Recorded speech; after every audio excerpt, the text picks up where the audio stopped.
बात कर लेते हैं कि ना सिर्फ ये कि ये स्मॉग का सीज़न है बल्कि आने वाले चंद हफ्तों में शादी का सीज़न भी आने वाला है। कराची में तो हम इसको बड़े प्यार से दिसंबरिस्तान कहते हैं, जब लोग पाकिस्तान आते हैं क्योंकि दिसंबर की शादियां अटेंड कर सकें।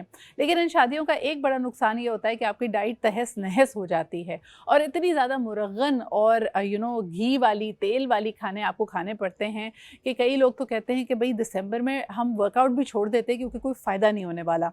लेकिन इसका आपकी सेहत पे क्या असर पड़ता है, लेट्स टॉक अबाउट दैट। हमारे साथ मौजूद है माहम मंसूर। अस्सलाम वालेकुम माहम। वालेकुम अस्सलाम। क्या हाल चाल है आपके? मैं बिल्कुल ठीक। बहुत शुक्रिया वक्त निकालने के लिए। आप एक क्लिनिकल डाइटिशियन हैं, इसके अलावा आप आगा खान यूनिवर्सिटी हॉस्पिटल में भी पहले प्रैक्टिस करती थी। मुझे बताइए, विंटर वेडिंग सीज़न, इसमें सबसे ज़्यादा जो तब्दीली आप लोगों की सेहत में देखती हैं जब ये शादी ब्याह के खाने, बड़ी मुरगन ग़िज़ाएँ खाई जा रही होती हैं, वो क्या है?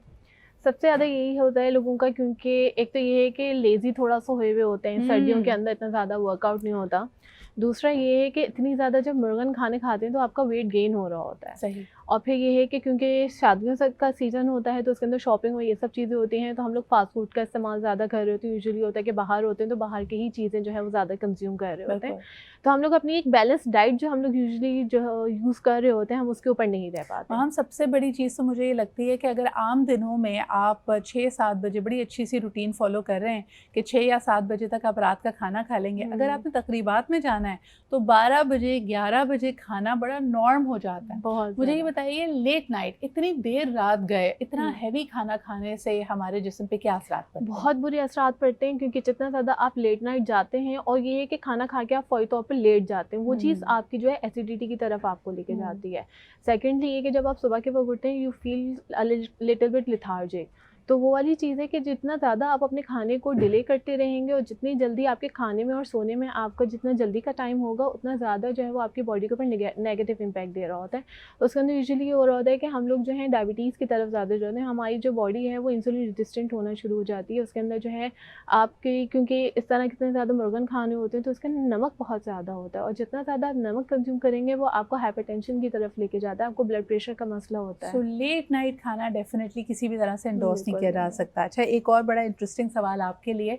वहाँ मुझे बताइए कि लोग बहुत हैवी खाना खा के, बिरयानी, कोरमा, नान खाने के बाद कहते हैं ओहो हमें तो बड़ी सीने पे जलन हो रही है, भारीपन महसूस हो रहा है। उसका हल ये निकालते हैं कि फ़ौरन से एक Fiji drink, lime and Limca type की ड्रिंक आप पी लेते हैं। इसका क्या सोने पे सुहागा है? तो अपने साथ आप बुराई करते हैं। समझें कि एक तो आपने वैसी एसिडिक चीज़ें खाई हैं, ऊपर से आप और एसिडिक ले रहे हैं, तो हम लोग ये समझ रहे होते हैं कि वो जाके ऐसे काम करेगा। वक्ती तौर पे रिलीफ क्यों महसूस करते हैं? लोगों को लगता है कि वो जो खाने का भारीपन है, अगर मैंने कोई लाइम, कोई क्लियर वाइट फिज़ी ड्रिंक पी ली तो उससे मैं हल्कापन महसूस कर रही हूँ। वो आपको चंद सेकंड की चीज़ मिलती है, लेकिन उसके बाद जब आप थोड़ी देर के बाद आप फील करेंगे, आपको हैवीनेस सी फील होती है। तो इसलिए बेहतर है कि अगर आप इस तरह की चीज़ें ले भी रहे हैं तो उसके कम से कम आधे 1 घंटे के बाद आप थोड़े से जो है ये लेमन वाटर का इस्तेमाल कर सकते हैं, या तो फिर आप सिंपल जो ये जिंजर टी होती है आप उसका इस्तेमाल कर सकते हैं, या तो फिर गोल्डन मिल्क जो आता है आप उसका इस्तेमाल कर सकते हैं। तो यूजुअली गोल्डन मिल्क जो है वो टर्मेरिक मिल्क को ही कहते हैं, ठीक है। और टर्मेरिक के हमारी बॉडी के लिए बहुत अच्छे असरात रहते हैं, क्योंकि वो ये कि वो एंटी इन्फ्लेमेटरी होती है। तो जो बॉडी के अंदर आपकी सारी इन्फ्लेमेशन वगैरह हो रही होती है ना एसिडिक और इतना हैवी खाना खाने के बाद, तो उसको रिलीफ कर रही होती है। अच्छा, लेसर ईवल क्या है? अब देखें, शादी ब्याह का मामला है, अगर आप किसी के घर जाना ही है तो बगैर आप खाना खाए भी नहीं आ सकते, करीबी घर की शादी है।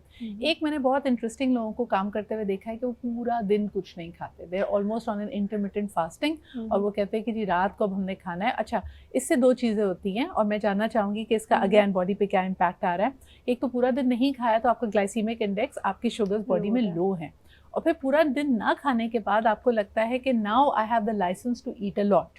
तो इन दोनों चीज़ों का हम पे क्या असर अच्छा, इस चीज़ का इंटरमीडिएट फास्टिंग अगर करते हैं ना, तो उसके जब आपके पास ईटिंग विंडो होते हैं उसके अंदर भी आपको कैलोरिक रिस्ट्रिक्टेड डाइट रखनी होती है। ये नहीं होता कि आपके पास अगर 8 घंटे हैं खाने के लिए तो आप बस जो चाहे खा रहे हो।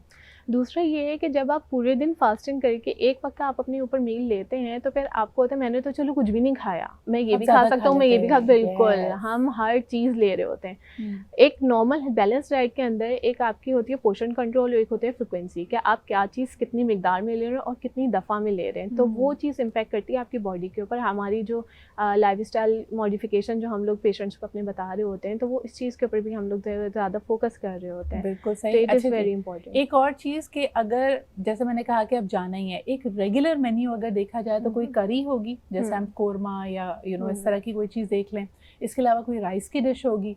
Then we also have barbecue या फिर ड्राई, जिसको आपको कहना चाहिए कि कोई भी चीज़ है वो ग्रिल्ड भी हो सकती है, वो फ्राइड भी हो सकती है, एंड अगेन फ्राइड आइटम्स भी हैं। तो अगर आप किसी को कहें कि यार बड़ी मुश्किल से छोटी मुश्किल का इंतखाब करना है, लेसर ईवल क्या है, यानी मैं एक शादी में अगर जाऊं और ये रेगुलर मेन्यू है तो मुझे क्या खाना चाहिए? अच्छा, बेटर तो ये है कि रात के वक्त आप अपनी कार्ब्स को थोड़ा कम कर लें, ठीक है। अच्छा, कार्ब्स में भी ये है कि बहुत ज़्यादा अगर यूजुअली नान, ताफ्तान इस तरह की चीज़ें होती हैं तो इट इज़ बेटर कि आप 1/4 पीस जो है एक अपना नान का ले लें, एक थोड़ी सी पोर्शन आप राइस का ले लें, और ज़्यादा आपका जो हाफ पोर्शन प्लेट है वो आप अपनी कोई भी जो साइड आंट्री होते हैं, जैसे कि ये टिक्का वगैरह हो गया या बारबेक्यू की कोई भी चीज़ होती है, ग्रिल्ड अगर आपके पास कोई चीज़ है तो आप उसका इंतखाब कर सकते हैं।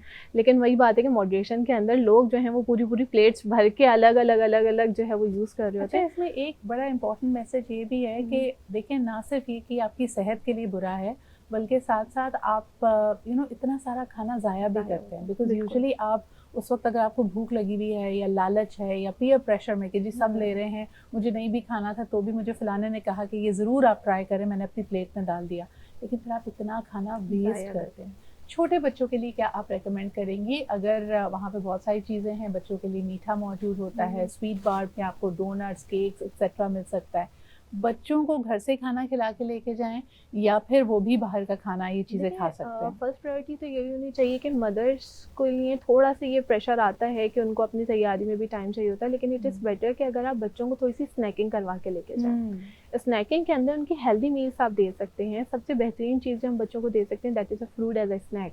फ्रूट्स हो गए, थोड़े से नट्स हो गए, या तो फिर कैरेट ककम्बर के स्लाइसेस हो गए, आपने थोड़े से बच्चों को वो दे दिए तो उसमें ये होगा कि बच्चे थोड़े से सेटिस्फाई रहते हैं। अगर वहाँ जाके वो कुछ खा भी रहे हैं तो आप कोशिश करें कि बच्चों को ही बोलें कि एक वक्त में एक कोई चीज़ खानी है। बच्चे भी अपनी प्लेट जिस तरह से भर के ले आते हैं वो खाना ज़ाया करते हैं, तो बच्चों को इसी उम्र से थोड़ा सा ये कि बताना पड़ता है कि आप अगर कहीं जा रहे हो तो आपने इस तरीके से ये चीज़ लेनी है और कितनी क्वान्टिटी में आपने लेनी है। एक और चीज़ मुझे बताएं कि चटपटी खट्टी चीज़ें आमतौर पे अगर आप देखें कि चाहे वो मेहंदी हो या कोई और ओकेजन हो, लोग स्टार्टर्स के तौर पे चाट, पानी पूरी, शॉर्ट्स एक्सेट्रा रख रहे होते हैं।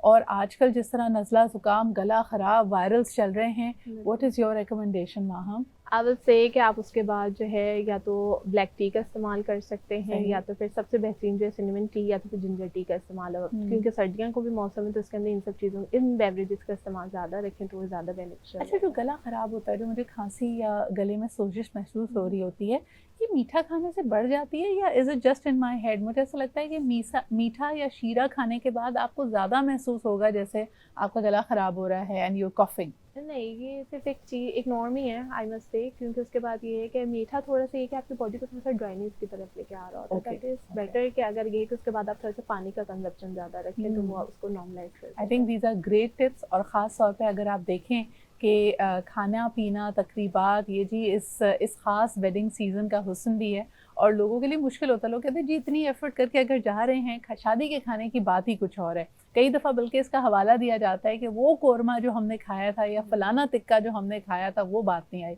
I think it's happy times. हम पूरी दुनिया के कल्चर्स की तरफ अगर आप देख लें तो जब आप खुश होते हैं, जब आप अपने अजीज़ व अकारिब के साथ हैं, चाहने वालों के साथ हैं, तो वो मेमोरीज़ क्रिएट हो रही होती हैं and you really enjoy your food मोर। अगर एक मीडियोकर सा भी खाना बना हुआ है तो शायद आप उसको इन्जॉय ज़्यादा करेंगे, लेकिन अपनी सेहत का ख्याल रखते हुए कोशिश कीजिए कि एक एतदाल के साथ आप खाना खाएं। मैम, इस पे क्या कहेंगी कि बहुत सारे जो इलाके हैं, ख़ास तौर पे पंजाब में अगर मैं देखती हूँ तो वहाँ पे तो वन डिश का एक तस्वुर है, इज़न्ट दैट बेटर?